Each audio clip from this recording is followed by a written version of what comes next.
This week, we're going to open the gate to explore the Church of Bible Understanding.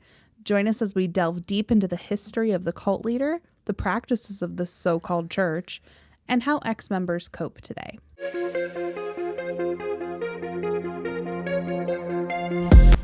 I'm Sammy.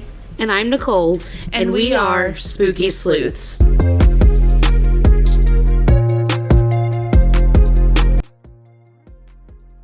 Hey guys. Hello. Welcome back to Spooky Sleuths. Today we are going to talk about the Church of Bible Understanding. We're getting a little culty today. How hard was it finding information about this cult? Pretty difficult.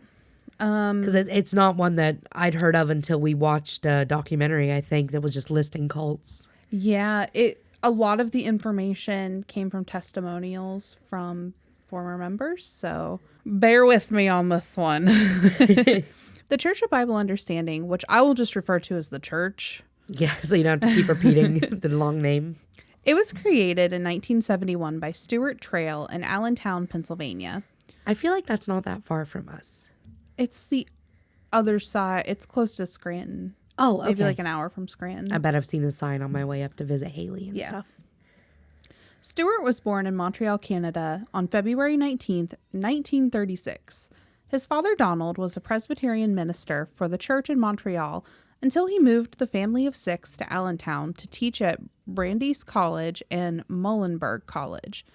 After graduating high school in 1954, Stewart went on to college at Lehigh University, but he dropped out after only a few semesters. Just a few years later, at age 23, he married his 17-year-old wife, Shirley. Oh. With no college education, Stewart became a vacuum cleaner repairman and salesman. Very lucrative business. This really didn't provide for his family with a bunch of money. Since Stewart and Shirley had 5 children, they would likely need more money than Stewart was making selling and repairing vacuums. Yeah. They actually lived out of an old school bus at one point in time. Okay, but have you seen like how they get retrofitted now? Yeah, but I don't think that's what they did. Probably not.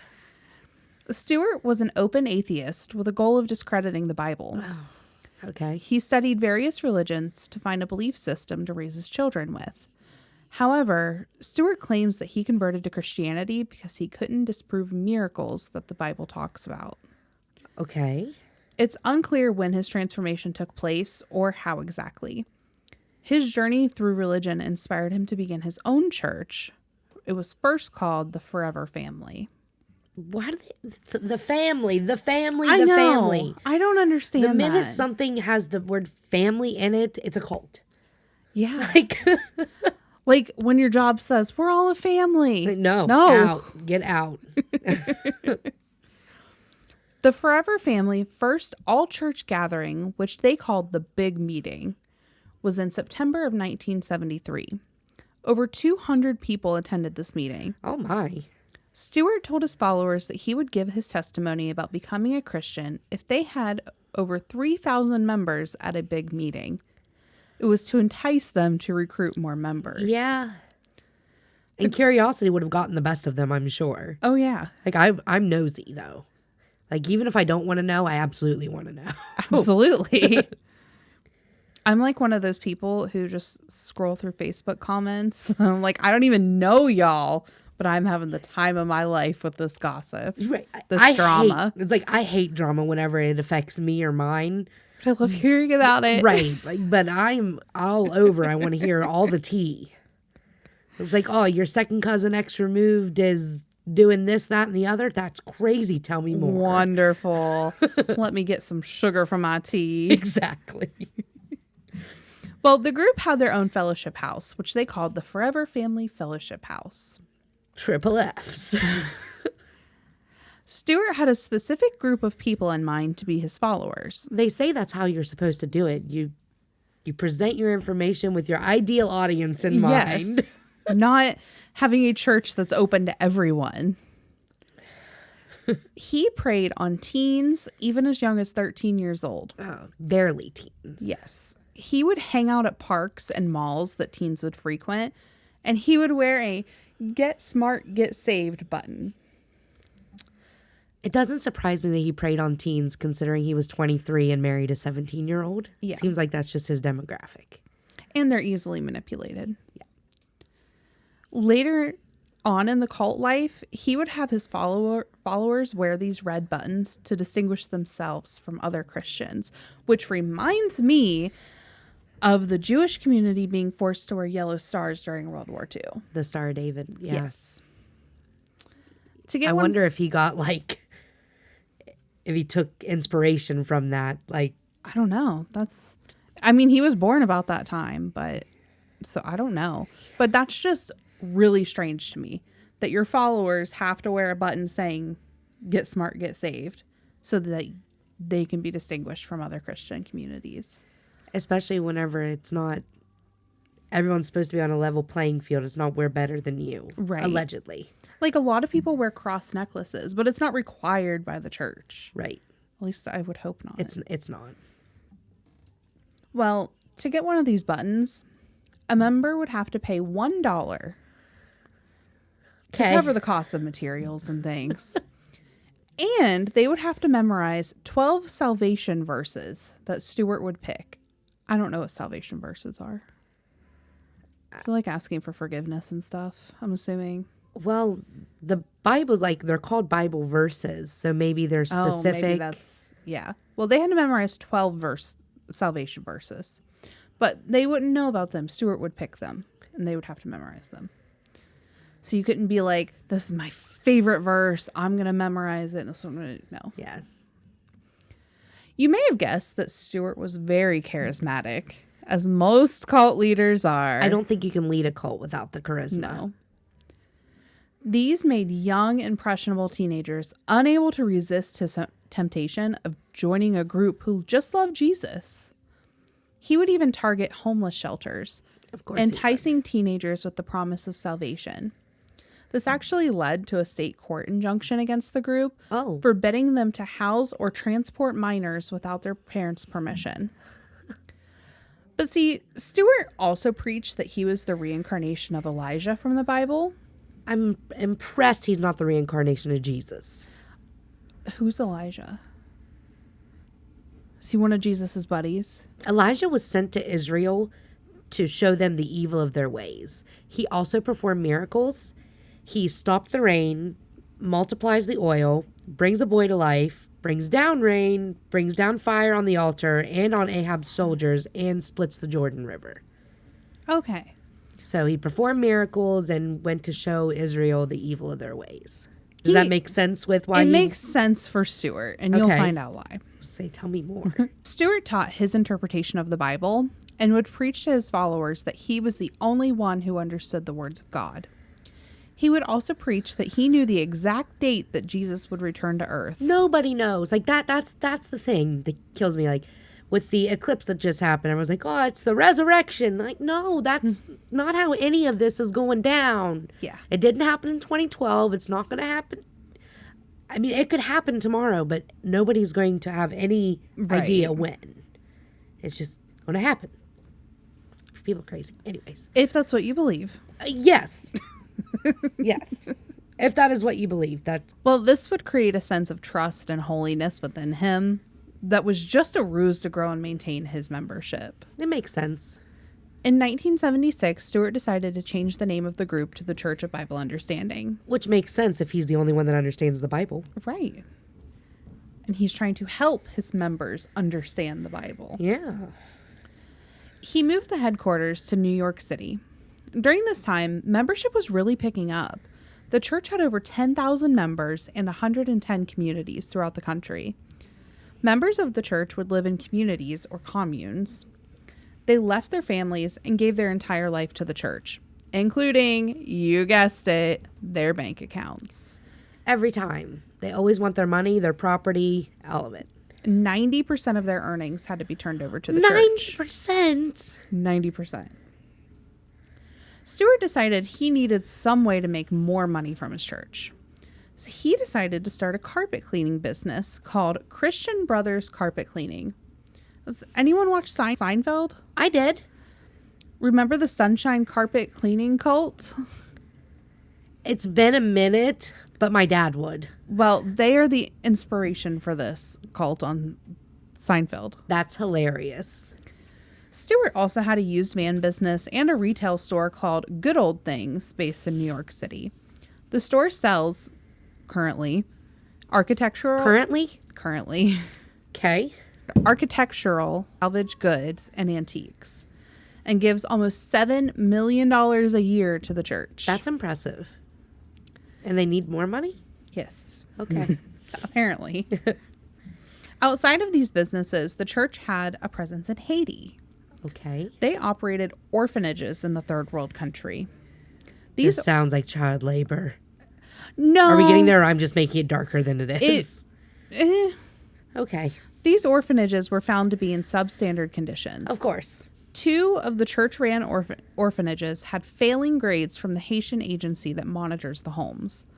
The homes were dirty and overcrowded, so much so that the Haitian government closed them. That doesn't look good. No, and I'm just thinking, and this may be very stereotypical of me, but anytime you see, like, things about it on TV, like, not Haiti specifically, but third world countries in general, they're always presented as always being crammed in a house anyway. So can you imagine if that's a real thing and not just put on TV? I don't know. I've never been to Haiti or any other third world country. I can just imagine how many children were in there for it to be considered so overcrowded that they had to close it. Right. One of their orphanages even caught fire in 2020. Oh, my. Unfortunately, 15 children were found deceased in the fire. Apparently, the orphanage did not have a generator and were using candles during a blackout, which caused the fire. I think 2 died from the actual, like, burning in the fire, and the other 13 from smoke inhalation. That is awful. Yeah. It's really sad. And this was really recent, 2020. 2020 COVID times. Yeah. Members of the group were dedicated to their work, but eventually they became tired of working so hard for so little money. Yeah. Especially when they couldn't keep any of it. Right. 10% of your income is not enough to live on. No. Especially in those types of businesses. You know they're making minimum wage. And that's what kills me too, is like Stewart owns these businesses. He's paying his own people who then pay him back. He is making so much money. It's like slavery with extra steps. Yeah. Well, they wanted to leave, but of course they were threatened. Stewart made sure his followers knew that if they left the church, they would go to hell. Many members decided that hell was better than staying in the church. That's sad. So I want to talk about some member testimony to learn just how manipulating and controlling Stewart and the church were. Are these rough? No, it's not like as bad as a lot of our stuff is. It's not like anthill kids. No. Okay. No. One former member known as Miss Davies has shared her experience living in New York City with the church. She was living in a small apartment with as many as 100 members. So I'd say that orphanage in Haiti was absolutely overcrowded then. The church wrote a letter for new members explaining their living situation. They would have up to 30 people in a loft apartment.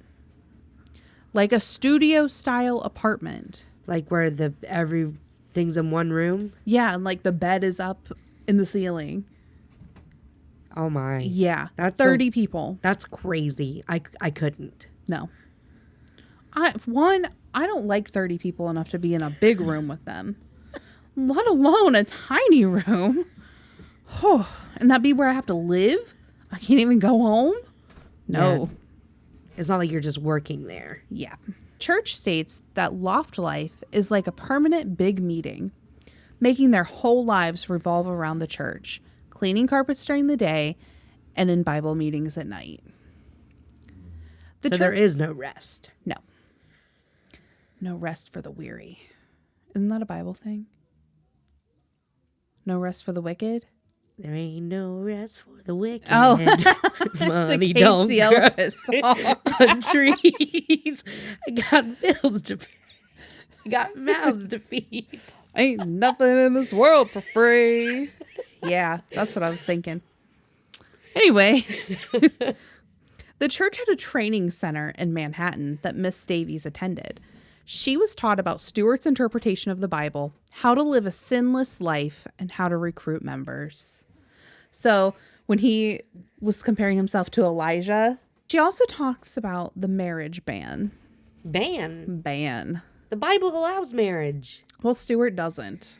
Okay. Stewart thought that marriages cost too much money. Oh, okay. So he decided to ban them. No one in the group could marry each other or anyone on the outside. Physical interaction was also banned. Stewart preached that members who engaged in physical activities were unholy. By physical, we're meaning sexual activities, right? Okay. Yes. I was trying to keep it PG this episode. I talked about children dying. It's not PG. No. The psychological warfare here is what keeps members staying in the group. Stewart would preach that if you aren't there in the group, you aren't Christian. So if you aren't there, then you're going to hell. Members are held to an unattainable standard. They must be perfect and live a sinless life, with Jesus as the ultimate standard. In the majority of Christian belief, we're all sinners, striving every day to do the best we can. That's his belief. You don't sin at all. You're not allowed to sin. Yeah, that's absolutely unattainable standard. Yes. Another former member, Mr. Greiner, left the group after 16 years. That's a long time to stay with them. Yeah, people stayed for long periods of time. He's not the only one that I read about. When he left, he was homeless for 6 months. He had nothing when he left. Everything he had done in the past 16 years was dedicated or donated to the church. Yeah. He was from Cleveland, Ohio, and stuck in New York City with no family and no resources. He had no clue about the outside world. It was almost like someone coming out of prison. Like, you don't know what's happening on the outside world. They didn't have TVs. They didn't have newspapers. They worked and they went to Bible meetings. That sounds like a terrible, terrible way to live. Yes. Like, there was just nothing for any of them to be able to prepare themselves for when they did leave, where they could go, what to do, who to turn to. Like, I'm sure and that's why I say it reminds me of someone coming out of prison. You don't know, if you've been in prison for 20 years, you don't know what a cell phone is now. Like, that's just not, I don't know. It's sad. But thankfully, another former member helped him when he finally 20 left. years ago was 2004. They had cell phones. Did they have iPhones? No. iPhones came out in like 2006 or 2007. Yeah. Are you sure? 2007. Boom. Okay. You're right. I'm proud of you. I think we had that question at trivia once. Of course we did. There's a cult rehabilitation center in Albany, Ohio, that former members of cults from across the country go to for help with transitioning back to the real world. The clinical coordinator of the facility, Ron Burks, calls this group a psychological meat grinder. That's a really good comparison. It is. One of the reasons for this is the self and group hatred that ensues if someone does something wrong. Members are programmed for self-hatred if they fall below the standards that are set for the group. Kind of like how Synanon, they would have those sessions where they sat around and like yelled at each other. The game. Yeah. To make it worse, other group members gang up on them and pile on the hate. The Church of Bible Understanding is an active organization. You can view their 990 tax form online, which shows that in 2022 they had over $16 million. Their headquarters is now in Scranton, PA. Scranton, what? The Electric City. Scranton, what? The Electric City. They call it that because of the electricity. Send help. Was that an office thing? It was. Okay, just making sure. Call my man Dwight just to see what was shaking. Okay, we get it. Well, Stewart Traill died in 2018 in his sleep. I'm sure Haley was like rejoicing listening to that. Many former group members said that the group was a good place to go before the change to the Church of Bible Understanding, back when it was just the Forever Family. Mm-hmm. all the stipulations came when that name change came. It's our hope that those who have left are living fulfilling lives now. Right. And those that are still involved get help when they need it. Yes, there are resources out there. There now. are. So deprogramming and everything. I mean, there's... And I didn't even know that in Ohio, close to Columbus, is the center that helps with the transition back into normal life. Right. That's awesome. I had no idea. I didn't either. But anyway, guys, so I hope you enjoyed this episode. If you did, make sure you comment down below a church building. Emoji. Yeah, emoji. Make sure you go over to TikTok, Instagram, and YouTube if you're not already there, and follow us at Spooky Sleuths Pod. Make sure you guys check us out, and we post things every week, and we are always active on TikTok and Instagram. If you guys want to throw us a message, give us any ideas for some upcoming episodes, we'd love to hear them. Make sure you smash that like button. And on that note, Stay spooky, friends.